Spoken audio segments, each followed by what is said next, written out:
আজ বানাবো ঘরোয়াভাবে কাবলি ছোলার একটা রেসিপি। অনুষ্ঠান বাড়ির মতন অত তেল মশলা ব্যবহার করব না, একদম সাদামাটা। চলুন রেসিপিটা দেখে নিই। প্রথমে একটা কড়াতে সর্ষের তেল গরম করে তাতে ডুমো করে কেটে রাখা আলু একটু লবণ দিয়ে সোনালি করে প্রথমে ভেজে নিতে হবে। দেখুন আলুটা আমি সোনালি করে ভেজে নিচ্ছি। এটা একদমই ঘরোয়াভাবে বানাবো, আগেই বলেছি।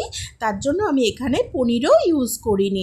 যদি আপনারা চান এখানে পনির ব্যবহার করতেই পারেন। তারপরে আলুটা তুলে নিয়ে সেই তেলের মধ্যেই শুকনো লঙ্কা, তেজপাতা আর একটু গোটা জিরে ফোড়নে দিয়ে দিলাম। ফোড়নটা দিয়ে ভালো করে একটু ফোড়নটা মিশিয়ে নিয়ে দিয়ে দেব মশলা।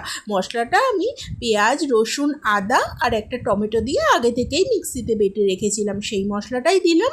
মশলাটা ভালোভাবে কষিয়ে এরকম তেল ছেড়ে যখন আসবে তখন দিয়ে দিতে হবে পরিমাণ মতো জিরে গুঁড়ো, আর দিয়ে দেবো স্বাদ মতো লঙ্কার গুঁড়ো। ঝালের জন্য দিয়ে দিলাম 1 চামচ মতো কাশ্মীরি লঙ্কার গুঁড়ো।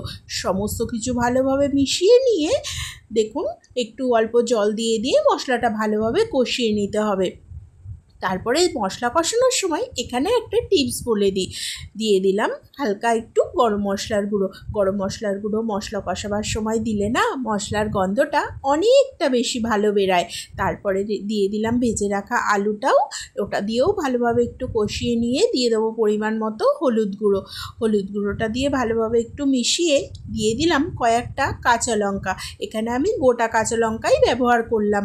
আপনারা যদি ঝাল বেশি খেতে চান কাঁচা লঙ্কাটা চিড়ে ব্যবহার করবেন। আর দিয়ে দেবো এরপরে কাবলি ছোলা। কাবলি ছোলাটা আমি আগের দিন সারা রাত ভিজিয়ে রেখেছিলাম। তারপরে একটু লবণ আর সামান্য হলুদ দিয়ে প্রেসারে 2টো সিটি মেরে নিয়েছি। সেটা দিয়েও ভালোভাবে তেলের সঙ্গে একটু কষিয়ে নিয়ে দিয়ে দেবো জল।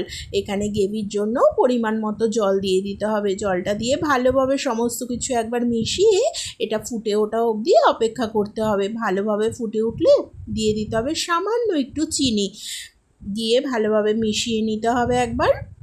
দেখুন ঝোল যখন এরকম গ্রেভি গাঢ় হয়ে আসবে বুঝে নিতে হবে কাবলি ছোলা একদম রেডি।